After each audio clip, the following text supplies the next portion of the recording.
నమస్కారం. సిటీ కృష్ణ తేజ వార్తలకి స్వాగతం. ముందుగా వార్తల్లోని ముఖ్యాంశాలు. ముఖ్యమంత్రి తిరుపతి పర్యటనకు ఏర్పాట్లు పూర్తి. జన్మభూమి సభలో పాల్గొననున్న చంద్రబాబు. తమిళనాడులో తెలుగు భాష అమలుకు గవర్నర్ రోసయ్య జోక్యం చేసుకోవాలి. కేంద్ర హిందీ భాషాభివృద్ధి కమిటీ సభ్యులు యార్లగడ్డ లక్ష్మీప్రసాద్. రాష్ట్ర ముఖ్యమంత్రి చొరవతో తిరుపతి టెక్నికల్ హబ్గా మారబోతోంది. రాష్ట్ర సమాచార సాంకేతిక శాఖ సలహాదారు జేఏ చౌదరి. ఎర్రచందనం అక్రమ రవాణాను అడ్డుకుంటాం, దాడులను ముమ్మరం చేస్తాం. జిల్లా టాస్క్ ఫోర్స్ డీఎస్పీ రవికుమార్. ఎస్వీయూలో ముగిసిన యువజనోత్సవాలు, ఆకట్టుకున్న కళా ప్రదర్శనలు. రాష్ట్ర ముఖ్యమంత్రి చంద్రబాబు నాయుడు పర్యటనకు అన్ని ఏర్పాట్లు పూర్తయింది. జన్మభూమి కార్యక్రమంలో ఆయన ప్రజలతో మమేకమై తిరుపతి అభివృద్ధిని ప్రజలతో పంచుకోనున్నారు. రాష్ట్ర వ్యాప్తంగా 3వ విడత జన్మభూమి కార్యక్రమం ఈ నెల 2వ తేదీ నుండి ప్రారంభమైన విషయం విదితమే. గురువారం ఉదయం పుట్టపర్తి నుండి బయలుదేరి నేరుగా రేణిగుంట విమానాశ్రయానికి చేరుకుంటారు. ఉదయం 11 గంటల నుండి తిరుపతి స్విమ్స్ ఎదురుగా ఉన్న నెహ్రూ మున్సిపల్ హైస్కూల్ గ్రౌండ్లో 2 గంటల వరకు జరిగే జన్మభూమి సభలో పాల్గొంటారు. జన్మభూమి మా ఊరు కార్యక్రమం గురించి ప్రజలకు వివరిస్తారు. కాగా గురువారం తిరుపతిలో జరగనున్న 6, 16, 26, 36, 46 వార్డుల సభలను రద్దు చేసి 5వ వార్డులోని ప్రజలతో పాటు నగరంలోని డ్వాక్రా సంఘాల సభ్యులను సభకు తరలిస్తారు. సభలో అర్హులైన వారందరికీ రుణాలు, రేషన్ కార్డులు, వృద్ధాప్య, వితంతు పెన్షన్లను చంద్రబాబు చేతుల మీదుగా అందించనున్నారు. కాగా జిల్లా కలెక్టర్తో మంత్రి బొజ్జల గోపాలకృష్ణారెడ్డి, ఎమ్మెల్సీ ముద్దుకృష్ణం నాయుడు, గౌనివాని శ్రీనివాసులు, స్థానిక ఎమ్మెల్యే సుగుణమ్మ, పార్టీ నాయకులు మున్సిపల్ హైస్కూల్ గ్రౌండ్లో జరుగుతున్న ఏర్పాట్లను పరిశీలించారు. బైట్ నరసింహ యాదవ్. కాగా రాష్ట్ర ముఖ్యమంత్రి చంద్రబాబు నాయుడు జన్మభూమి సభ ముగిసిన తరువాత నేరుగా శ్రీ పద్మావతి అతిథి గృహానికి చేరుకొని ఆకర్షణీయ తిరుపతితో పాటు నంది అవార్డుల ఉత్సవం గురించి అధికార యంత్రాంగంతో చర్చించనున్నారు. అనంతరం 5 గంటలకు బయలుదేరి విజయవాడ వెళ్లనున్నారు. దేశ విదేశాల్లోని పరిశ్రమలు నవ్యాంధ్రకు తరలి రానున్నాయి. తిరుపతి టెక్నికల్ హబ్గా తయారు కాబోతోందని సమాచార సాంకేతిక శాఖ ప్రభుత్వ సలహాదారు జేఏ చౌదరి పేర్కొన్నారు. తిరుపతిలోని ఓ ప్రైవేట్ హోటల్లో ఇంటర్నెట్ ఆఫ్ థింగ్స్ డ్రాఫ్ట్ పాలసీపై పారిశ్రామికవేత్తల సలహాలు, సూచనలు స్వీకరించడానికి రాష్ట్ర సమాచార సాంకేతిక మంత్రిత్వ శాఖ ఆధ్వర్యంలో కార్యక్రమాన్ని నిర్వహించారు. ఈ కార్యక్రమానికి రాష్ట్ర ఐటీ శాఖ కార్యదర్శి పానీ కిషోర్, ఐటీ శాఖ ప్రభుత్వ సలహాదారు J A Chowdary, Amara Raja factory chairman Galla Ramachandra Naidu ముఖ్య అతిథులుగా హాజరయ్యారు. తిరుపతిని ఐటీ హబ్గా తీర్చిదిద్దడానికి సీఎం కృషి చేస్తున్నారని చౌదరి తెలిపారు. ఇప్పటికే చైనాకు చెందిన సెల్ ఫోన్ కంపెనీ మన రాష్ట్రం నుండి ఉత్పత్తులు చేయడానికి పనులు ప్రారంభించడం జరిగిందని, మరో 3 కంపెనీలతో ప్రభుత్వం ఒప్పందం కుదుర్చుకుందని తెలిపారు. సింగిల్ డెస్క్ పాలసీ ద్వారా 21 రోజుల్లో పరిశ్రమల ఏర్పాటుకు అనుమతులు ఇస్తున్నట్లు వివరించారు. తిరుపతిలో ఐఐటి, ఐఐఎస్ఈఆర్, పాకశాస్త్ర వర్సిటీ ఏర్పాటుకు కేంద్ర రాష్ట్ర ప్రభుత్వాలు కృషి చేస్తున్నాయన్నారు. ఈ కార్యక్రమంలో Tirupati IIT director Satyanarayana, joint secretary VRE Nayak, CEO Nitin Agarwal, Pratap Reddy, Bhupal తదితరులు పాల్గొన్నారు. ఒక స్కిల్ సిటీలా కూడా తయారు చేయాలని చెప్పి అనుకుంటాను. ఎందుకంటే ఇలాంటి ప్రోడక్ట్స్కి, తర్వాత ఐఓటీ అప్లికేషన్స్కి చాలా హై క్వాలిటీ స్కిల్స్ కావాలా. ఇప్పుడు మనకున్న ఇంజనీరింగ్ కాలేజ్లో అలాంటి క్వాలిటీ రావటం లేదు. అందుకని అడ్వాన్స్డ్ ఇన్స్టిట్యూట్ ఆఫ్ టెక్నాలజీ అంటే మన ఆంధ్రప్రదేశ్లో ఉన్న ఇంజనీరింగ్ కాలేజ్ వాళ్ళ దగ్గర నుంచి తీసుకొని ఒక అడ్వాన్స్డ్ ట్రైనింగ్ ఇన్స్టిట్యూషన్ అంటే టెక్నాలజీ ట్రైనింగ్ ఇన్స్టిట్యూట్ ఒకటి తయారు చేసి అందులో వచ్చిన ట్రైన్ మ్యాన్ పవర్ ఈ ఇన్నోవేషన్ సొసైటీలో వచ్చే కంపెనీస్ కానివ్వండి, తర్వాత తిరుపతిలో వచ్చే కంపెనీస్, ఇలాంటి కంపెనీస్గా కాకుండా మొత్తం ఆంధ్రప్రదేశ్లో ఉన్న ఐటీ టెక్నాలజీ కంపెనీస్ అందరూ కూడా ఇక్కడ తయారయ్యే ప్రొఫెషనల్స్ను చాలా ఉపయోగపడతారని చెప్పేసి మేము అది కూడా ప్లాన్ చేస్తున్నాం. శేషాచల అడవుల్లో ఎర్రచందనం అక్రమ రవాణా నివారించడమే లక్ష్యంగా పోలీసులు దాడులు నిర్వహిస్తున్నామని తిరుపతి అర్బన్ జిల్లా టాస్క్ ఫోర్స్ డీఎస్పీ రవికుమార్ తెలిపారు. చంద్రగిరి మండలం కళ్యాణి డ్యాం సమీపంలో గల శేషాచల అడవుల నుంచి 2 వాహనాల్లో 18 మంది స్మగ్లర్లు ఎర్రచందనం దొంగలు తరలించేందుకు ప్రయత్నిస్తుండగా పోలీసులు గుర్తించి దాడులు చేశారు. దాంతో స్మగ్లర్లు రాళ్లు, కత్తులను పోలీసులపైకి విసిరారు. పరారవుతున్న స్మగ్లర్లలో 9 మందిని అదుపులోకి తీసుకున్నామని అన్నారు. వారితో పాటు 30 దొంగలు 2 వాహనాలను స్వాధీనం చేసుకున్నారు. వాటి విలువ 50 లక్షలుగా ఉంటుందని తెలిపారు. పోలీసు దాడుల్లో పట్టుబడ్డ 9 మంది ఆంధ్ర, తమిళనాడుకు చెందిన వారని డీఎస్పీ తెలిపారు. ఈ దాడుల్లో సీఐ శివప్రసాద్, ఎస్ఐలు వినోద్, జయచంద్ర, పలువురు పోలీసు అధికారులు, టాస్క్ ఫోర్స్ సిబ్బంది పాల్గొన్నారు. ఇక్కడ మన కొండలో అంత వాగులు అన్ని నిండిపోవడము, కుంటలు, వాగులు అన్ని నీళ్ళ అవైలబిలిటీ, వాటర్ అవైలబిలిటీ కొండలు ఎక్కువ కావడం వల్ల ఈ మధ్య మళ్ళా స్మగ్లింగ్ బాగా ఇంక్రీజ్ అయింది. టాస్క్ ఫోర్స్ వాళ్ళకి కానీ మాకు కానీ బాగా స్మగ్లింగ్ దాని మీద ఇన్ఫర్మేషన్ వస్తుంది. దాన్ని బట్టి కూడా మేము ఈరోజు మా ఇన్ఫర్మేషన్ మేరకు ఎస్ జయచంద్ర ఎస్ఐ వాళ్ళ స్టాఫ్ కీలేరు మెయిన్ రోడ్లో తిరుమల శ్రీ వెంకటేశ్వర విశ్వవిద్యాలయం అంతర్ కళాశాల యువజనోత్సవాలు ఘనంగా ముగిశాయి. 2 రోజుల పాటు శ్రీ వెంకటేశ్వర విశ్వవిద్యాలయంలో జరిగిన అంతర్ కళాశాలల యువజనోత్సవాల ముగింపు కార్యక్రమాన్ని శ్రీనివాస ఆడిటోరియంలో నిర్వహించారు. ఈ కార్యక్రమానికి ముఖ్య అతిథులుగా varsity vice chancellor Damodaram, registrar Devarajula Naidu, rector Bhaskar హాజరయ్యారు. విద్యార్థులు ప్రదర్శించిన జానపద నృత్యాలు ఆకట్టుకున్నాయి. జానపద వాయిద్యాలు, పాటలు, ఆటలతో విద్యార్థులు హోరెత్తిచ్చారు. విద్యార్థుల కేరింతలతో ఆడిటోరియం మారుమ్రోగింది.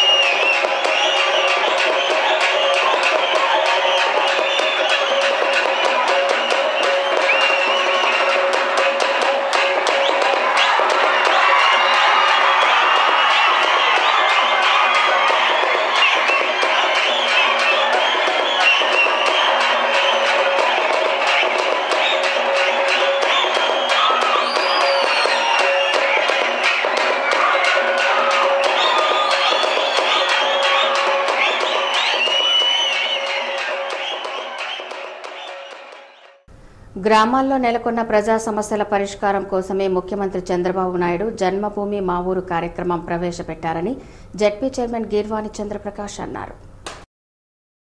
చంద్రగిరి మండలంలో కాశీపెంట్ల, కల్రోడ్డుపల్లి, పనుబాకం, కొంగరవారిపల్లె గ్రామాల్లో బుధవారం జన్మభూమి మా ఊరు కార్యక్రమం జరిగింది. ఈ సందర్భంగా జెడ్పీ చైర్మన్ గీర్వాణి మాట్లాడుతూ ప్రజా సమస్యల పరిష్కారం కోసమే 30 శాఖల అధికారులతో కలిసి ప్రజాప్రతినిధులు వచ్చామని అన్నారు. తమ సమస్యలను అధికారుల దృష్టికి తెచ్చి పరిష్కరించుకోవాలని సూచించారు.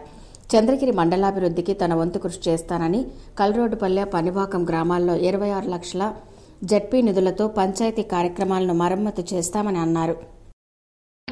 సమాధానాలు కూడా పరిష్కరించగలుగుతాం. లేకపోతే మీరు చిత్తూరు రావడం, అక్కడ ఆఫీసు చుట్టూ తిరగడం, ఎందుకనే ఈ ప్రోగ్రామ్ కూడా మా చంద్రబాబు నాయుడు గారు జన్మభూమి మా ఊరు అనే కార్యక్రమం కూడా పెట్టడం జరిగింది. మీరు అడగరు, పోయిన తర్వాత మళ్ళా బాధపడతారు. ఈ పరిష్కారాలను కూడా ఇక్కడే కూడా అక్కడక్కడే కూడా మీకు పరిష్కరించడానికి అధికారులు కూడా ఇంకా ఉన్నారు. మీరు మళ్ళా కూడా మేము పోయిన తర్వాత కూడా ఆ పరిష్కారాలు కూడా ఉంటే కూడా మీరు పరిష్కరించుకొని పోవాల్సింది కూడా అందరినీ కూడా ప్రజలందరూ కూడా విజ్ఞప్తి చేస్తున్నారు. అలాగే ఎమ్మెల్యే డాక్టర్ చెవిరెడ్డి భాస్కర్ రెడ్డి మాట్లాడుతూ ప్రజలు గ్రామ సభల్లో పాల్గొని తమ సమస్యలను అధికారుల దృష్టికి తీసుకురావాలని కోరారు. ఈ కార్యక్రమంలో జెడ్పీటీసీ, ఎంపీటీసీ సభ్యులతో పాటు టీడీపీ నాయకులు పాల్గొన్నారు. అక్కడికి వెళ్ళి పరిష్కరించాల్సిన పరిస్థితి ఉంటుంది కాబట్టి అర్జీలు తీసుకున్నాం. కానీ అర్జీలు తీసుకున్న తర్వాత ఆ అర్జీ పని అయిందనుకోండి, పని అయిందని తెలియజేద్దాం. పని కాలేదనుకోండి, ఏ పరిస్థితుల్లో పని కాలేదు, ఆ అర్జీ ఎందువల్ల ఆ వ్యక్తి ఇచ్చినటువంటి అర్జీ పని జరగకుండా పోయిన సమాచారం అయితే అందిస్తాం. ఇప్పుడు సమాచారం అందిస్తామో అందరి మీద నమ్మకం ఏర్పడుతుంది. నేను ఇచ్చినటువంటి అర్జీ జన్మభూమిలో నాకు దీనికి రిప్లై వచ్చింది, పని కాకపోయినా సంతోషపడతాం. కానీ అర్జీ ఇచ్చిన తర్వాత పని కాలేదనుకున్నాం, వాళ్ళు ఎవరు పని అయినా చెప్తారు, పని కావాలని తెలియదు, వాళ్ళు ఏమనుకుంటారు. మేము ఇచ్చిన శ్రీకాళహస్తిలో జన్మభూమి గ్రామ సభలకు అర్జీలు వెల్లువెత్తాయి. శ్రీకాళహస్తి పట్టణంలోని 16, 17 వార్డుల గ్రామ సభల్లో నిరుపేద ముస్లిం సోదరులు ఇండ్లు, రుణాలు, రేషన్ కార్డులకు అధిక సంఖ్యలో అర్జీలు అందించారు. 16వ వార్డు కౌన్సిలర్ బషీర్ ఆధ్వర్యంలో జరిగిన గ్రామ సభలో ఆయన మాట్లాడుతూ నిరుపేద ముస్లింలకు రుణాలు ఇవ్వాలని, ఇంటి స్థలాలు, ఇండ్లు ఇవ్వాలని కోరారు. వీధుల్లో లైట్లు, మురికి కాలువలు ఏర్పాటు చేయాలని కోరారు. అయిపోయిన తర్వాత రోడ్ వేస్తానంటున్నారు. అవి కంపల్సరీగా చేస్తాం. ముందు ట్రైన్ తర్వాత రోడ్డు. మున్సిపల్ చైర్మన్ రాధారెడ్డి మాట్లాడుతూ ముస్లిం మైనార్టీల అభివృద్ధికి చంద్రబాబు ఎంతో కృషి చేస్తున్నారని, ఈ వార్డులో మినరల్ వాటర్ ప్లాంట్ ఏర్పాటు చేస్తున్నామని అన్నారు. ఈ కార్యక్రమంలో కమిషనర్ శ్రీరామ్ శర్మ, దేశం కౌన్సిలర్లు, నాయకులు పాల్గొన్నారు. అన్ని కూడా చేయాల్సి వస్తుంది. మరి ఈ రోజు ఆర్థిక వనరులకి ఏమి ఇబ్బంది లేనటువంటి పరిస్థితి వస్తా ఉంది మన కాళహస్తి మున్సిపాలిటీకి. మేము చైర్మన్ గా ఈ కౌన్సిల్ ప్రమాణ స్వీకారం చేసిన రోజు దరిదాపు 6 కోట్ల రూపాయలు అప్పులు ఉన్నాయి. 6-8 నెలలు జీతాలు ఇవ్వకుండా ఉన్నారు పనిచేసే వర్కర్స్ కి. కరెంట్ ఛార్జీలు కట్టలేదు. తిరుమలకు అక్రమంగా మద్యం తీసుకెళ్తున్న 2 వ్యక్తులను అలిపిరి టోల్గేట్ వద్ద సెక్యూరిటీ సిబ్బంది అదుపులోకి తీసుకున్నారు. కడప జిల్లాకు చెందిన నాగరాజు అనే వ్యక్తి కాళ్లకు మద్యం బాటిళ్లను కట్టుకుని ఉన్నాడు. అలాగే పాకాలకు చెందిన రజీనా అనే మరో మహిళ మద్యం బాటిళ్లతో ఆర్టీసీ బస్సులో తిరుమలకు వెళ్తుండగా అలిపిరి టోల్గేట్ వద్ద వాహనాల తనిఖీల్లో నాగరాజు, రజీనాల అక్రమ రవాణా గుట్టు బయటపడింది. అలిపిరి టోల్గేట్ సెక్యూరిటీ సిబ్బంది 2ని అదుపులోకి తీసుకుని వారి వద్దనున్న మద్యం సీసాలను స్వాధీనం చేసుకున్నారు. అలాగే వాహనాల తనిఖీల్లో తిరుమలకు అక్రమంగా తరలిస్తున్న నిషేధిత పదార్థాలైన పొగాకు, మాంసంను స్వాధీనం చేసుకున్నట్లు అలిపిరి సెక్యూరిటీ సిబ్బంది తెలిపారు. కింద స్టెప్ని కింద పెట్టుకోవడము, డోర్ ప్యాడ్స్ కింద పెట్టుకోవడము, ఇంజన్కి ఇన్సైడ్ పెట్టడము, లేక ఇంకా రకరకాలుగా వాళ్ళు అంటే కొంతమంది నడువుకు పెట్టుకోవడం, కొంతమంది కాళ్ళకు పెట్టుకోవడం, అదంతా లోకల్ వాళ్ళు చేసేది యాక్షన్. కానీ బయట నుంచి వచ్చే పిలిగ్రిమ్స్ మాత్రం ఓపెన్గానే పెట్టుకుంటారు. వాళ్ళకి తెలియక తీసుకొస్తుంటారు. ఎందుకంటే ఇంత కాస్ట్లీ బాటిల్ వాళ్ళు కూడా తెచ్చి ఇక్కడ యూజ్ చేయాలంటారు, కానీ వాళ్ళకి తెలియక వెహికల్స్లో పెట్టింటారు వాళ్ళ ఫ్యామిలీ మెంబర్స్ ఎవరైనా. శ్రీకాళహస్తీశ్వరుని వైఎస్ఆర్సీపీ శాసనసభ విపక్ష ఉపనేత జ్యోతుల నెహ్రూ దర్శించుకున్నారు. శ్రీకాళహస్తి ఆలయానికి విచ్చేసిన వైఎస్ఆర్ కాంగ్రెస్ పార్టీ శాసనసభ విపక్ష ఉపనేత జ్యోతుల నెహ్రూకు ఆలయం వద్ద జిల్లా అధికార ప్రతినిధి అంజూరు శ్రీనివాసరావు ఆధ్వర్యంలో స్థానిక నాయకులు ఘనంగా స్వాగతం పలికారు. ఆయన స్వామి, అమ్మవార్లను దర్శించుకుని పూజలు నిర్వహించుకున్నారు. పూజ అనంతరం ఆయన్ను వేద పండితులు ఆశీర్వదించగా ఆలయ అధికారులు తీర్థ ప్రసాదాలు అందించారు. అనంతరం జ్యోతుల నెహ్రూను అంజూరు శ్రీనివాసులు శాలువాతో ఘనంగా సన్మానించారు. తమిళనాడులో తెలుగు భాష అమలుకు గవర్నర్ రోసయ్య జోక్యం చేసుకోవాలని కేంద్ర హిందీ భాషాభివృద్ధి కమిటీ సభ్యులు యార్లగడ్డ లక్ష్మీప్రసాద్ డిమాండ్ చేశారు. మైనారిటీ సంఖ్యాకుల భాషల పట్ల తమిళనాడు ముఖ్యమంత్రి జయలలిత అహంకారపూరితంగా వ్యవహరిస్తున్నారని యార్లగడ్డ లక్ష్మీప్రసాద్ తిరుపతి ప్రెస్ క్లబ్లో జరిగిన మీడియా సమావేశంలో ఆరోపించారు. తమిళంలోనే అందరూ పరీక్ష రాయాలని జయలలిత ప్రభుత్వం నిర్ణయించడం దారుణమని అన్నారు. తెలుగు విద్యార్థులకు న్యాయం జరిగేలా ఆ రాష్ట్ర గవర్నర్ రోసయ్య కలగజేసుకోవాలని యార్లగడ్డ కోరారు. తమిళనాడులో ఈ ప్రమాదం జరుగుతుంది. మీ మైనారిటీస్ కమిషనర్ కూడా లెటర్ రాసినప్పుడు కూడా పట్టించుకోవట్లేదు. కాబట్టి మీరు ఏదైనా చేయండి అని చెప్పి ఢిల్లీలో వెళ్ళి అక్కడన్నా కూర్చోవాలి. మన అశోక్ గజపతిరాజు గారిని, కంపాటి రామోహన్ పంపించినట్టు ఈ విషయంలో మన 2-3 మంత్రులు పంపించి ఢిల్లీలో కూర్చోబెట్టి ఢిల్లీ నుంచి తమిళనాడు ప్రభుత్వానికి ఉత్తర్వులు వచ్చేటట్టు చేయాలి. అది కూడా ఫలించలేదనుకోండి, మనకు మెడ మీద 2 నెలల్లో పరీక్షలు జరగబోతున్నాయి. కాబట్టి మీరు మా తెలుగు విద్యార్థుల పట్ల ఏ విధమైనటువంటి ఆంక్షలు విధించి వాళ్ళు ఇబ్బంది పెడుతున్నారో అదే రకమైన ఆంక్షలు ఆంధ్ర ప్రాంతంలో ఉన్నటువంటి తమిళ విద్యార్థులు కూడా మేము కల్పిస్తామనేటువంటి బెదిరింపు చేయాలంటే సామధాన భేద దండోపాయాలన్నీ ఉపయోగించాలని చెప్పి నేను ప్రత్యేక రాయలసీమ కోరడం అంటే ప్రభుత్వాన్ని బలపరచడమేనని సిపిఎం రాష్ట్ర కార్యదర్శి మధు తెలిపారు. తిరుపతిలోని సిపిఎం కార్యాలయంలో ఏర్పాటు చేసిన విలేకరుల సమావేశంలో మధు మాట్లాడారు. రాయలసీమలో వ్యవసాయ సంక్షోభం నెలకొందని, బ్యాంకులు రుణాలు నిలిపివేయడంతో రైతులు తీవ్ర ఇబ్బందులు ఎదుర్కొంటున్నారని ఆవేదన వ్యక్తం చేశారు. 4 జిల్లాల్లో పరిశ్రమలు మూతపడ్డాయని ఆరోపించారు. బలవంతపు భూసేకరణ నిలిపివేయాలని, విద్య, వైద్య రంగాలను ప్రైవేటీకరణ చేయరాదని, కండలేరు ప్రాజెక్టు, హంద్రీ, నీవా, గాలేరు నగరి ప్రాజెక్టులను పూర్తి చేయాలని కోరుతూ ఫిబ్రవరి 15వ తేదీ నుండి రాయలసీమలో బస్సు యాత్ర, పాదయాత్ర నిర్వహించి మార్చి మొదటి వారంలో చలో అసెంబ్లీ కార్యక్రమాన్ని చేపడతామని వివరించారు. ఈ విలేకరుల సమావేశంలో సిపిఎం నాయకులు ఓబులు, కుమార్ రెడ్డి, చంద్రశేఖర్ రెడ్డి, జయచంద్ర, జిల్లా కమిటీ సభ్యులు పాల్గొన్నారు. రైతుల యొక్క ఆత్మహత్యలు జరుగుతున్నాయి. రైతులకి తెలుగుదేశం ప్రభుత్వం అధికారంలోకి వచ్చిన తర్వాత వ్యవస్థాగత రుణాల యొక్క లభ్యత బాగా తగ్గిపోయింది. డ్వాక్రా మహిళల యొక్క రుణాల లభ్యత కూడా తగ్గిపోయింది. అనేక అభివృద్ధి కార్యక్రమాలు కుంటుపడ్డాయి. దీని మీద దృష్టి పెట్టి రాయలసీమకి కొంత నిధులు రాబట్టేదాని కోసం ఈ బస్సు యాత్ర, దీనికోసం ఈ మొత్తం ఈ పీరియడ్లో మా అఖిల భారత నాయకులు, రాష్ట్ర నాయకులు, యావత్తు నాయకత్వం అంతా కూడా వీటిలో పాల్గొంటారు. సిపిఐ జాతీయ నేత ఏబీ బర్ధన్ మృతి దేశ రాజకీయ వ్యవస్థకు తీరని లోటని అఖిలపక్షం నాయకులు అభిప్రాయపడ్డారు. కమ్యూనిస్టు పార్టీ అగ్రనేత ఏబీ బర్ధన్ సంతాప సభను తిరుపతిలోని సిపిఐ కార్యాలయంలో నిర్వహించారు. ఈ సంతాప సభకు అఖిలపక్షం నాయకులు హాజరై బర్ధన్ చిత్రపటానికి పుష్పాంజలితో నివాళులు అర్పించారు. ఏబీ బర్ధన్ భారత కమ్యూనిస్టు పార్టీలో జాతీయ నేతగా ఉన్నప్పటికీ సామాన్య జీవన శైలితోనే జీవించారని, ఆయన చూపిన ఉద్యమ బాట అందరికీ ఆదర్శప్రాయమని మాజీ శాసనసభ్యులు భూమన కరుణాకర్ రెడ్డి తెలిపారు.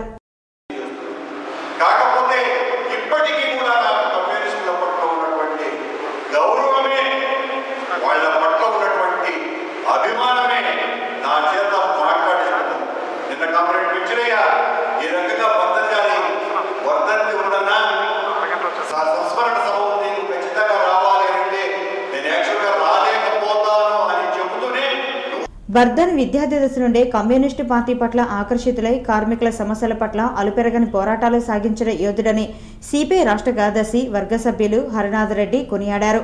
జెండాలకు, సిద్ధాంతాలకు, రాజకీయాలకు అతీతంగా కార్మికుల సమస్య అజెండా పార్టీకి అంకితమై పనిచేశారని గుర్తు చేసుకున్నారు. ఆయన లేని లోటు తీరనిదని ఆవేదన వ్యక్తం చేశారు. ఈ సంతాప సభలో అఖిలపక్షం నాయకులు వేణుగోపాల్ రెడ్డి, రామానాయుడు, పెంచలయ్య, రాధాకృష్ణ, వెంకయ్య, రామచంద్రయ్య, నాగరాజు, వెంకటరత్నం, రవి తదితరులు పాల్గొన్నారు. రాష్ట్ర ముఖ్యమంత్రిచే నూతనంగా నెలకొల్పిన సాయి 7 హిల్స్ ఆసుపత్రిని ప్రారంభిస్తున్నట్లు ఆసుపత్రి చైర్మన్ దగ్గుపాటి శ్రీహరిరావు పేర్కొన్నారు. తిరుపతిలోని సాయి 7 హిల్స్ ఆసుపత్రిలో బుధవారం జరిగిన విలేకరుల సమావేశంలో డాక్టర్ శ్రీహరిరావు మాట్లాడుతూ ఆధునిక సాంకేతిక పరిజ్ఞానంతో నెలకొల్పిన ఆసుపత్రిని గురువారం ప్రారంభిస్తున్నట్లు తెలిపారు. అన్ని రకాల వైద్య సేవలకు చికిత్స నిలయంగా రూపొందించినట్లు ఆయన పేర్కొన్నారు. ఈ సమావేశంలో సంస్థ డైరెక్టర్ రమ, డాక్టర్ ఆనంద్ నాయుడు కూడా పాల్గొన్నారు. సంతోషిస్తున్నాం. ముఖ్యంగా అభివృద్ధి చెందాలంటే ఒక విధంగా మెడికల్లో చెప్పాలంటే రాయలసీమలోనే మేము ఒక చిన్న స్కానింగ్ సెంటర్ ప్రారంభించినట్టు మా సంస్థని అన్ని డయాగ్నోస్టిక్స్ విభాగాలు ఒకే కేంద్రంలో ఉండాలని చెప్పిన ఆలోచనతోటి అమెరికాలో తెలుగు విద్యార్థులకు జరుగుతున్న అన్యాయం పట్ల కేంద్ర ప్రభుత్వం జోక్యం చేసుకుని తక్షణమే పరిష్కరించాలని ఎన్ఎస్యుఐ జిల్లా కార్యదర్శి కిషోర్ కుమార్ డిమాండ్ చేశారు. తిరుపతి ప్రెస్ క్లబ్ లో బుధవారం జరిగిన విలేకరుల సమావేశంలో ఎన్ఎస్యుఐ నాయకులు కిషోర్ కుమార్ మాట్లాడుతూ అమెరికాలో ఉన్నత చదువుల కోసం వెళ్లిన తెలుగు విద్యార్థుల పట్ల ఇమిగ్రేషన్ అధికారుల తీరు అసంబద్ధంగా ఉందని అన్నారు. దీనిపై కేంద్ర ప్రభుత్వం జోక్యం చేసుకుని అమెరికాలో తెలుగు విద్యార్థులు ఎదుర్కొంటున్న సమస్యలను పరిష్కరించాలని డిమాండ్ చేశారు. కేంద్రం తక్షణం స్పందించుకుంటే ఈ నెల 18న దేశవ్యాప్తంగా ఎన్ఎస్యుఐ ఆధ్వర్యంలో జరిగే నిరసనలో భాగంగా చిత్తూరు జిల్లాలోనూ చేపడతామన్నారు. తిరుపతిని స్మార్ట్ సిటీగా రూపొందించడానికి ముఖ్యమంత్రి నారా చంద్రబాబు నాయుడు 200 కోట్లను ఏర్పాటు చేస్తున్నారని, రాష్ట్ర అభివృద్ధి టీడీపీతోనే సాధ్యమని తెలుగుదేశం నాయకులు మస్తానాయుడు పేర్కొన్నారు. జన్మభూమి కార్యక్రమంలో భాగంగా కొర్లగుంట 5వ డివిజన్లో ఆ వార్డు కమిటీ నాయకులు మస్తానాయుడు ఆధ్వర్యంలో సభను నిర్వహించారు. ఈ సభకు ఎమ్మెల్యే సుగుణమ్మ ముఖ్య అతిథిగా విచ్చేసి అర్హులైన పేదలకు సంక్షేమ పథకాలను అందజేశారు. ప్రభుత్వం అమలు చేస్తున్న పథకాలను సద్వినియోగం చేసుకోవాలని కోరారు. అనంతరం వార్డు నాయకులు మస్తానాయుడు మాట్లాడుతూ చంద్రబాబు ప్రభుత్వ హయాంలో పేదలకు రేషన్ కార్డులు, వృద్ధాప్య, వితంతు పెన్షన్లు, ఇంటి పట్టాలు అందజేశామని మరిన్ని రేషన్ కార్డులు అందజేస్తామన్నారు. రోడ్లు, కాలువల నిర్మాణాలు చేపట్టి వార్డును సుందరంగా తీర్చిదిద్దుతామని పేర్కొన్నారు. అలాగే 15వ వార్డులో జన్మభూమి వార్డు సభ జరిగింది. ఈ కార్యక్రమానికి టీడీపీ నాయకులు హాజరై ప్రజా సంక్షేమ కార్యక్రమాలను వివరిస్తూ రేషన్ కార్డులు, పెన్షన్లను అందజేశారు. వార్డు కమిటీ నాయకులు శ్రీధర్ వర్మ మాట్లాడుతూ ప్రజా సంక్షేమ కార్యక్రమాలు ప్రజల కోసం ఏర్పాటు చేయడం జరిగిందన్నారు. సమస్యలు పరిష్కారం కావనే అపోహ వద్దన్నారు. అలాగే నిరుద్యోగులకు ఉద్యోగ అవకాశాలు కల్పిస్తారని, గురువారం జరిగే చంద్రన్న సదస్సును విజయవంతం చేయాలని పిలుపునిచ్చారు. ఈ సభలో పులుగూరు మురళీకృష్ణారెడ్డి, సూరా సుధాకర్ రెడ్డి, గంగులప్ప, సత్య, టీడీపీ నాయకులు పాల్గొన్నారు. మహిళా సోదరులు కానీ తెలుగు యువత తరపున ప్రతి ఒక్కరు కూడా ఆహ్వానిస్తున్నాం. ఎందుకంటే నిరుద్యోగులుగా ఉన్న యువకులందరూ కూడా రేపు ఆ సమావేశంలోకి వచ్చి వాళ్ళకి ఉన్న సమస్యలను కూడా తీర్చుకోవాలనేసి మేము తెలియజేసుకుంటాం. అదే కాకుండా గతంలో వాగ్దానాలు చేసి మేము ఉద్యోగాలు ఇప్పిస్తామని చెప్పి కలబోలు మాటలు చెప్పిన వాళ్ళందరూ కూడా ప్రభుత్వ ఉద్యోగులతో సమానంగా తమకు వేతనం ఇవ్వాలని మీ సేవా కార్మికులు డిమాండ్ చేస్తూ ధర్నా చేశారు.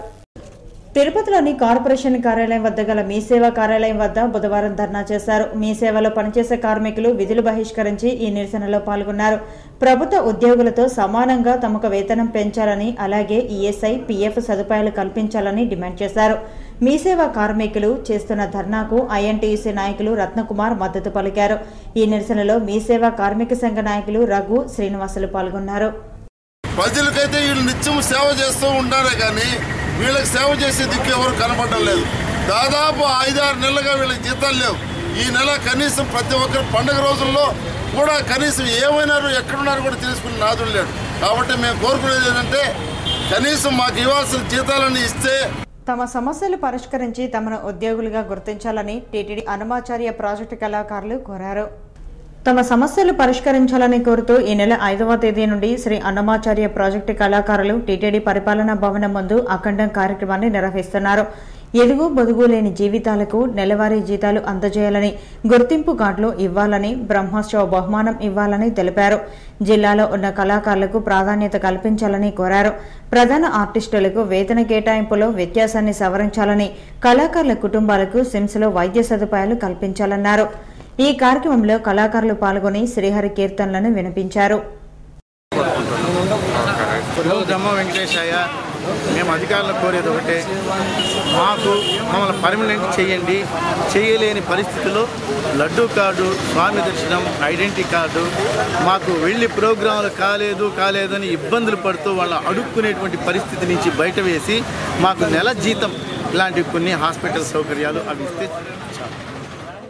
టీడీపీ ప్రభుత్వం ఎన్నికల హామీలను నెరవేర్చడంలో విఫలమైందని రాయలసీమ పోరాట సమితి కన్వీనర్ నవీన్ కుమార్ రెడ్డి ఆరోపించారు. జన్మభూమి గ్రామ సభల్లో ఇచ్చిన అర్జీలు పరిష్కారం కావడం లేదని ఆరోపిస్తూ నవీన్ కుమార్ రెడ్డి చెవిలో కాలీఫ్లవర్ పెట్టుకుని నిరసన వ్యక్తం చేశారు. ఎన్నికల సమయంలో చంద్రబాబు నాయుడు ఓట్లను ఆకట్టుకునేందుకు ఇచ్చిన హామీలు ఇప్పటి వరకు పూర్తిగా నెరవేరలేదని ఆయన అన్నారు. రెవెన్యూ అధికారులను ప్రజల ఎదుట పలచన చేసేలా ముఖ్యమంత్రి వ్యవహరిస్తున్నారని ఆయన ఆరోపించారు. జన్మభూమి కమిటీలతో స్థానిక సంస్థల ప్రతినిధులను ఉత్సవ విగ్రహాలుగా మారుస్తున్నారని నవీన్ కుమార్ రెడ్డి అన్నారు. ఎందుకు మీరు ఇంత బాధ్యతారాహిత్యంగా వ్యవహరిస్తున్నారు? ఇది చాలా బాధాకరం. మేము పూర్తిగా ఖండిస్తున్నాం. తప్పకుండా చంద్రబాబు నాయుడు గారు గత ఎన్నికల ముందు ఇచ్చిన హామీలను నిలబెట్టుకోకపోతే ఈరోజు ప్రజల చెవులో కాలీఫ్లవర్లు పెడుతున్నారు మీరు. రేపు రాబోయే ఎన్నికలు త్వరలోనే ఉన్నాయి. ఓడలు పడవలు అవుతాయి, పడవలు ఓడలు అవుతాయి. మీకు కూడా ఇదే విధంగా చెవులో పూలు పెట్టే పరిస్థితి వస్తుందని చెప్పని తెలుగుదేశం పార్టీ నాయకులను హెచ్చరిస్తూ శ్రీకాళహస్తి స్కిట్ కళాశాల మెకానికల్ హెచ్ఓడి రూంలోకి దొంగలు చొరబడి చోరీకి ప్రయత్నించారు. శ్రీకాళహస్తి స్కిట్ కళాశాలలోని మెకానికల్ హెచ్ఓడి రూంలోకి బుధవారం రాత్రి దొంగలు కిటికీకి ఉన్న కమ్ములు తొలగించి లోపలికి వెళ్లి బీరువాలు, లాకర్లను పగులుగొట్టి ఫైళ్లను చిందరవందర చేశారు. అక్కడ ఉన్న కంప్యూటర్లను గాని ఇతర వస్తువులను గాని దొంగలు తీసుకుని వెళ్లకపోవడం గమనార్హం. దొంగలు తాము తెచ్చిన సంచిని సైతం అక్కడే వదిలి వెళ్లడం గమనార్హం. గురువారం కళాశాలకు వచ్చిన అధ్యాపకులు చోరీ యత్నాన్ని గమనించి పోలీసులకు ఫిర్యాదు చేశారు. 2 గంటలకు పైగా దొంగలు హెచ్ఓడి రూంలోని బీరువాలను పగలగొడుతున్నా స్కిట్ సెక్యూరిటీ గార్డులు ఏం చేస్తున్నారో అర్థం కావడం లేదని అధ్యాపకులు ఆరోపించారు. కాగా పోలీసులు కేసు నమోదు చేసి దర్యాప్తు చేస్తున్నారు. ఆర్టీసీ కార్మిక సంఘాల గుర్తింపు ఎన్నికల్లో తమ సంఘాన్ని గెలిపిస్తేనే కార్మికుల మనుగడ సాధ్యమని ఎన్ఎంయూ రాష్ట్ర అధ్యక్షులు శ్రీనివాసులు అన్నారు. తిరుపతి ఆర్టీసీ బస్టాండ్లో ఎన్నికల కోలాహలం నెలకొంది. ఈ నెల 29న ఆర్టీసీ గుర్తింపు సంఘం ఎన్నికలు జరగనున్నాయి. ఇందులో భాగంగా నేషనల్ మజ్దూర్ యూనియన్ ఎన్నికల ప్రచారం నిర్వహించింది. ఎన్నికల సభలో శ్రీనివాస్ మాట్లాడుతూ రాష్ట్ర ప్రభుత్వం అద్దె బస్సులకు అనుమతిస్తూ ఆర్టీసీని నిర్వీర్యం చేస్తోందని విమర్శించారు. అద్దె బస్సులు తిప్పాలన్న ప్రభుత్వ నిర్ణయాన్ని ఎన్ఎంయూ వ్యతిరేకిస్తున్నట్లు ఆయన చెప్పారు. ఆర్టీసీలోని ఖాళీలను వెంటనే భర్తీ చేయాలని ఆయన కోరారు. సంస్థ మనుగడ, కార్మికుల హక్కులను కాపాడుకునేందుకు ఎన్ఎంయూను రానున్న ఎన్నికల్లో గెలిపించాలని శ్రీనివాస్ కోరారు. మేము ఈసారి అత్యధిక మెజారిటీతో గెలవడం జరుగుతుందని చెప్పి మేము తెలియజేస్తున్నాం. ఈ సందర్భంగా ఇతర కార్మికుల సోదరులకు కూడా మేము తెలియజేసేది ఏంటంటే కార్మిక హక్కుల కోసం, సంస్థ పరిరక్షణ కోసం ఎప్పుడు కార్మికులు అందుబాటులో ఉండి సంస్థ పరిస్థితి యూనియన్ ఒక నేసం తప్పవేమీ లేవు. కాబట్టి మీరందరూ కూడా మాయ మాటలు మోసపోకుండా మీ అమూల్యమైన పవిత్రమైన ఓట్లన్నీ కూడా కాగడ గుర్తుపై ముద్రించి గెలిపిస్తే ఆర్టీసీ బలోపేతం అవుతుంది, ఆర్టీసీ అభివృద్ధిలో ఉంటుంది, కార్మికులు మేము మా కుటుంబాలు సంతోషంగా ఉంటారని చెప్పి మీ ద్వారా తెలియజేస్తున్నాం. ఈ కార్యక్రమంలో ఎన్ఎంయూ నేతలు ఆవుల ప్రభాకర్, చంద్రయ్య, శేఖర్ బాబు తదితరులు పాల్గొన్నారు. బజార్లో కూరగాయల ధరలు పెరగడంతో సామాన్యులు విలవిల్లాడుతున్నారు. ఒకవైపు చికెన్ ధర పెరగడంతో పాటు ఇటు కూరగాయల ధరలు కూడా పెరగడంతో ప్రజలు బెంబోలెత్తుతున్నారు. నెల రోజుల పాటు వర్షాలు సమృద్ధిగా కురిసినా కూరగాయల ధరలు ప్రజలకు అందుబాటులో లేదు. దీంతో పాటు చికెన్ ధర కొండెక్కుతోంది. కూరగాయలు కొనలేక ప్రజలు అవస్థలు పడుతున్నారు. 2 నెలల క్రితం ఉల్లి ధర ఘాటెక్కి మహిళలతో పాటు కొనేవారందరికీ కన్నీరు తెప్పించింది. దీంతో రాష్ట్ర ప్రభుత్వం స్పందించి ఇతర రాష్ట్రాల నుండి ఉల్లిపాయలను తెప్పించి రైతు బజార్ల ద్వారా విక్రయించారు. ఆ వెంటనే కందిపప్పు ధర మండించింది. కిలో 180 రూపాయలకు చేరుకుంది. ప్రజలు ఆగ్రహం వ్యక్తం చేయకముందే ప్రభుత్వం స్పందించి కిలో 143 రూపాయలకు బజార్లో విక్రయించేలా చర్యలు చేపట్టింది. టాస్క్ ఫోర్స్ దాడులు జరిపి అక్రమార్కుల నుండి కందిపప్పును స్వాధీనం చేసుకుని సీజ్ చేసింది. దీంతో పాటు మహారాష్ట్ర నుండి కందిపప్పును తెప్పించి ప్రజలకు అందుబాటులోకి తీసుకొచ్చింది. ఆ తరువాత వరుసగా నెల రోజుల పాటు తుఫాన్ వల్ల వర్షాలు సమృద్ధిగా కురిసింది. ప్రస్తుతం పంట అందుబాటులో లేకపోవడంతో ఇతర జిల్లాల నుండి కూరగాయలను తెప్పించి వ్యాపారులు మార్కెట్లో విక్రయిస్తున్నారు. మన జిల్లాలో రైతుల నుండి కూరగాయలు అందుబాటులో లేకపోవడంతో ఇతర జిల్లాల నుండి తెప్పించి విక్రయించాల్సిన పరిస్థితి ఏర్పడిందని వ్యాపారస్తులు పేర్కొంటున్నారు. టమాటాలు చాలా రేట్ అని చాలా మంది ప్రజలంతా బాధపడుతున్నారు. కానీ కారణం అయితే తెలియదు వాళ్ళకి. ఈ మధ్య వర్షం వల్ల బాగా దెబ్బతిని అసలు మన చిత్తూరు జిల్లాలో టమాటా అనేది లేదు. మనం అనంతపురం నుంచి తెప్పించుకుంటున్నారు కాబట్టి రవాణా ఛార్జీలు అంతా ఎక్కువైపోయి దాని కాస్ట్ కూడా రేట్ పెరిగింది. ఇంకొక 2 నెలల తర్వాత ఎంత దుక్కులు అంతా చేసి ఇప్పుడు నాటే దానివల్ల 2 నెలల తర్వాత బాగా జనాలకి వాళ్ళ రాబసాటి రేటు వాళ్ళకి వస్తుంది. దానికని జనాలు కూడా వ్యాపారస్తులతో సహకరించి వాళ్ళు కూడా బాధపడకుండా వ్యాపారం చేయాల్సిందని మేము కూడా అనుకుంటున్నాము. మేము కూడా చాలా ఇబ్బంది పడతాం. జనాలకి మరి రేటు పెరిగిపోయింది. మేము కూడా చాలా బాధే మాకు. కానీ ఏం చేద్దాం, ఇంకా ప్రకృతి వల్ల మనం ఏం చేయలేము కదా. దానివల్ల కొంచెం ఇబ్బందిగా ఉంది మాకు కూడా. తిరుపతి కూరగాయల మార్కెట్లో ధరలు చూసి ప్రజలు ఏం కొనాలో ఏం తినాలోనని ఆలోచించే పరిస్థితి ఏర్పడుతోంది. సామాన్యులు కూరగాయలు కొనలేని పరిస్థితి ఏర్పడుతోందని వాపోతున్నారు. ప్రస్తుతం టమాటో, బెండకాయలు ధర ఆకాశాన్ని చూస్తోంది. ఇవే కాక కిలో 50 నుండి 70 రూపాయల ధరకు విక్రయిస్తున్నారు. ఇక పచ్చిమిర్చి, వంకాయలు, కాకర, దొండకాయ, క్యాబేజీ, కాలీఫ్లవర్ ధరలు కూడా అందుబాటులో లేకుండా ఉంది. మరోవైపు చికెన్ ధర కూడా అమాంతం కిలో 200 రూపాయలకు పెరిగి ప్రస్తుతం 160 రూపాయలకు దిగి వచ్చింది. కరివేపాకు, ఆకుకూరల పరిస్థితి కూడా అలాగే ఉంది. రేట్లు ముందు ఎట్లుంది, ఇప్పుడు ఎట్లుంది? బెండకాయ 70 రూపాయలు ఉండదు, బీరకాయ 70 రూపాయలు ఉండదు కేజీ. ఇప్పుడు పరిస్థితుల్లో కూరగాయలు ఏమి తినట్టుగా లేదు. టమాటాలు 50 ఉండదు. మటన్ 300 ఉంటే, చికెన్ 140 ఉంటే, కూరగాయలు కేజీ 80 రూపాయలు 90 రూపాయలు ఉండదు. ఇప్పుడు పరిస్థితుల్లో కూరగాయలు కొంచెం ధర అధికంగానే ఉంది 3 మాసాలుగా. ఏమంటే వర్షాల్లో కూడా పడిన దానిలో కూరగాయలు కూడా కొంచెం దిగుమతి తక్కువ ఉండడంతో కొంచెం ఎక్కువ అనిపిస్తుంది. ఇక పండుగ దగ్గర పడుతుండటంతో పాటు జిల్లాలో పంట దిగుబడికి మరో 1-2 నెలల కాలం పట్టవచ్చని, అంతవరకు ధరలు ఇలాగే ఉంటాయని వ్యాపారస్తులు అంటున్నారు. పండుగ రోజుల్లో సామాన్యులు కూరగాయలతో కూడా వంట వండుకునే పరిస్థితి లేకుండా పోతోందని ప్రజలు భావిస్తున్నారు. బెంగళూరు ఉన్నది, ఒక్లూరు ఉన్నది, బెంగళూరు ఉన్నది, అన్ని చోట్ల వస్తాం పరిస్థితి. మామూలుగా మా తిరుపతి ఏమి కూరగాయలు ఏమి వచ్చేది. టమాటా కూర అది కూడా సెట్ అంతా మొత్తం పాడైపోయింది. కొత్తగా సెట్ రావాలంటే ఎండ పడాలా. ఎండ పెడితేనే బాగా పంట వస్తాయి. ఎండ ఎంత పడకపోతే అంత పాట పడుతుంది. 2 రూపాయలు, 5 రూపాయలు, 10 రూపాయలు వచ్చేస్తాయి. తగ్గుతుంది. అన్ని ఏదైనా కానీ 3 నెలలు 2 నెలలు అవుతాయి టైం అంతే. ఇట్లా ఉంటుంది పండగ ధర అన్ని. ఇప్పుడే 40-50, పండగ గ్యారెంటీగా 100 రూపాయలు 80 రూపాయలు పోతాయి. ఏది కానీ 100 రూపాయలు తక్కువ ఆ పరిస్థితి ఉన్నాయి. 2 నెలలుగా ఈ నెల వచ్చి ఇంకో 10 రోజులకు రేటు పెరిగేదానికి అవకాశం ఉన్నాయి. ఎట్ట కానీ ఏది కానీ 100 రూపాయలు 80 రూపాయలు 70 రూపాయలు తగ్గే లేవు. పండగ కూడా తగ్గదు. ఏది తగ్గే విషయమే లేవు. పండగ తర్వాత 20 రోజులు పైన తర్వాత కొత్తగా పంట కూరగాయలు దిగితే డౌన్ అవుతాయి. అన్ని 10 రూపాయలు 10 రూపాయలు 20 రూపాయలు మామూలు టైంకి వచ్చేస్తాయి. 2 చిన్నారులు ప్రమాదవశాత్తు సంపులో పడి మృతి చెందిన ఘటన తిరుపతి రూరల్ మండలం తుమ్మలగుంటలో జరిగింది. ఎంఆర్పల్లి పోలీసుల కథనం మేరకు వివరాలు ఇలా ఉన్నాయి. తుమ్మలగుంటలో నివాసముంటున్న వెంకటరమణారెడ్డి, సురేష్ల కుటుంబాలకు చెందిన 2 చిన్నారులు పునీత్ సాయి, మృదుల్ సాయిలు సమీపంలోని నీటి తొట్టి వద్ద ఆడుకుంటూ ప్రమాదవశాత్తు పడి మృతి చెందినట్లు ఎంఆర్పల్లి సీఐ తెలిపారు. శ్రీకాళహస్తి తహసీల్దార్ కార్యాలయం వద్ద ఉపాధ్యాయులు తమ డిమాండ్ల సాధనకు ధర్నా నిర్వహించారు. శ్రీకాళహస్తి తహసీల్దార్ కార్యాలయం వద్ద ఆంధ్రప్రదేశ్ ఉపాధ్యాయ సంఘాల సమాఖ్య ఆధ్వర్యంలో తమ డిమాండ్ల సాధనకు ధర్నా నిర్వహించారు. తమ డిమాండ్లను ప్రభుత్వం వెంటనే ఆమోదించాలని నినాదాలు చేశారు. తమ డిమాండ్లను ప్రభుత్వం పట్టించుకోకపోతే ఫిబ్రవరి 2వ తేదీ నుంచి విజయవాడలో నిరవధిక ధర్నా చేస్తామని ఉపాధ్యాయ నాయకులు హెచ్చరించారు. ఈ ధర్నాలో ఉపాధ్యాయ సంఘాల నాయకులు గుణశేఖర్ రెడ్డి, సూర్యప్రకాష్, సుధాకర్, హరికృష్ణ, మురళి, కిషోర్, జయరాం తదితరులు పాల్గొన్నారు. ఇక తిరుమల సమాచారం. తిరుమలలో భక్తుల రద్దీ సాధారణంగా ఉంది. బుధవారం సాయంత్రానికి 39,319 మంది భక్తులు శ్రీవారిని దర్శించుకున్నారు. సర్వదర్శనానికి 6 కంపార్ట్మెంట్లలో భక్తులు వేచి ఉన్నారు. వారికి 4 గంటల దర్శన సమయాన్ని కేటాయించారు. నడకదారి భక్తులు 2 కంపార్ట్మెంట్లలో వేచి ఉన్నారు. వారికి గంట వ్యవధిలో దర్శనాన్ని టీటీడీ అధికారులు కల్పిస్తున్నారు. తిరుమలలో గురువారం అందుబాటులో ఉండే వసతి సదుపాయాల వివరాలు ఇలా ఉంటాయి.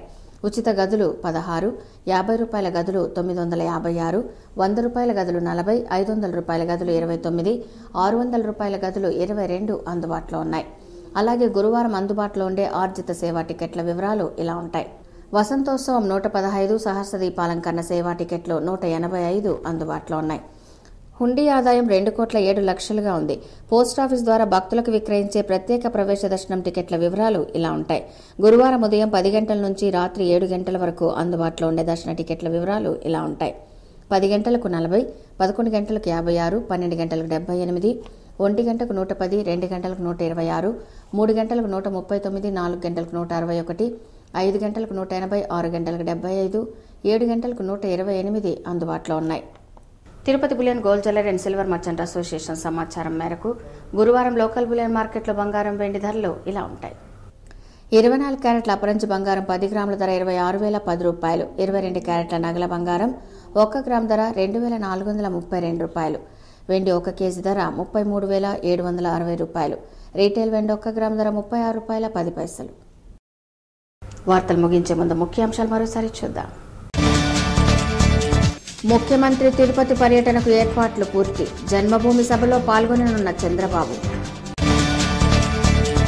తమిళనాడులో తెలుగు భాష అమలుకు గవర్నర్ రోసయ్య జోక్యం చేసుకోవాలి. కేంద్ర హిందీ భాషాభివృద్ధి కమిటీ సభ్యులు యార్లగడ్డ లక్ష్మీప్రసాద్. రాష్ట్ర ముఖ్యమంత్రి చొరవతో తిరుపతి టెక్నికల్ హబ్గా మారబోతోంది. రాష్ట్ర సమాచార సాంకేతిక శాఖ సలహాదారు జేఏ చౌదరి. ఎర్రచందనం అక్రమ రవాణాను అడ్డుకుంటాం, దాడులను ముమ్మరం చేస్తాం. జిల్లా టాస్క్ ఫోర్స్ డీఎస్పీ రవికుమార్. ఎస్వీయూలో ముగిసిన యువజనోత్సవాలు, ఆకట్టుకున్న కళా ప్రదర్శనలు. ఈ వార్తలు ఇంతటితో సమాప్తం. నమస్కారం.